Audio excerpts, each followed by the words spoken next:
দেখুন এসার একটা অবৈজ্ঞানিক অবস্থা উপায়ে এখানে একদম সেই মধ্যযুগীয় প্রথায় এরা এখানে গ্যাস উত্তোলন করছে। হ্যাঁ, কোনো সেফটি সিকিউরিটির কোনো ব্যাপার নেই, এটা গায়ের জোরে কাজ করছে, লোকের চমকে কাজ করছে। তো আমরা এ ব্যাপারটাতে ইন্টারফেয়ার করেছি, সবাইকে দ্ব্যর্থহীন ভাষায় বলে দিয়েছি মানুষের জীবন এত সোজা নয়, মানুষকে সেফটি দিতে হবে, মানুষের সিকিউরিটি দিতে হবে, তারপর তারা ওয়ার্কার যারা তাদেরকে কিন্তু তাদের জীবন নিয়ে ছিনিমিনি খেলা চলবে না। এবং যত বেশি সম্ভব এই যে দুজনের মৃত্যু হয়েছে তাদের ক্ষতিপূরণ দিতে হবে, যাতে তাদের পরিবার ইনসিকিউর না থাকে। আর দ্বিতীয়ত হলো যে তিনজন হসপিটালাইজ আছে তাদের সমস্ত চিকিৎসার খরচা শুধু বহন করা নয়, তাদেরকেও ক্ষতিপূরণ দিতে হবে।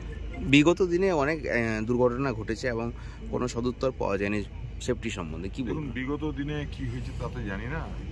৩৪ বছর ধরে বাংলায় রাম রাজত্ব চলেছে, মানুষকে ভুল বুঝিয়ে এরা অন্যায়ের পর অন্যায় করে গেছে ক্ষমতাকে কুক্ষিগত করে। কিন্তু বাংলার মাননীয় মুখ্যমন্ত্রী মমতা বন্দ্যোপাধ্যায় আসার পর গ্রামীণ বাংলার মানুষের জন্য তার লড়াই এবং মানুষের তাদের যে দাবি আদায়, তাদের ন্যায্য প্রাপ্য পাওনা, এটার জন্য মমতা বন্দ্যোপাধ্যায় এবং তার দল সবসময় সক্রিয় আছে। আমরা তার সহযোদ্ধা, আমরা তার সৈনিক, আমরা দিদির পদাঙ্ক অনুসরণ করে আমাদের একটাই লক্ষ্য মানুষের জন্য লড়াই করা, আমরা সেই লড়াইয়ে থাকবো। কিছু দাবি রেখেছেন আপনারা ক্ষতিপূরণ হিসাবে? আমরা তো দাবি রেখেছি, সে দাবিটা তো আগামীকাল মিটিং আছে 11টার সময়, সেটা করার পরেই আমরা ডিসিশন নেব।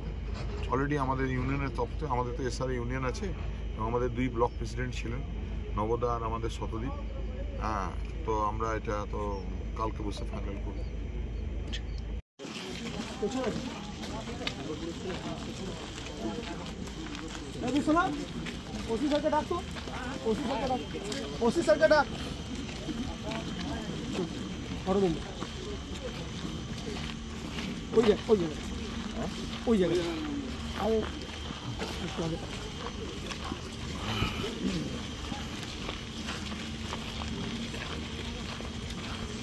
না আছে জুতো, না আছে গ্লাস, না আছে কোনো কিচ্ছু ব্যবস্থা নেই।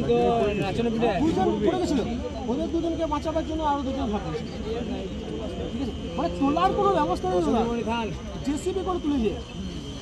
হ্যালো, হ্যাঁ ভর্তি হয়ে যায়, দেখতে পাই ওখানে দাদু আছে।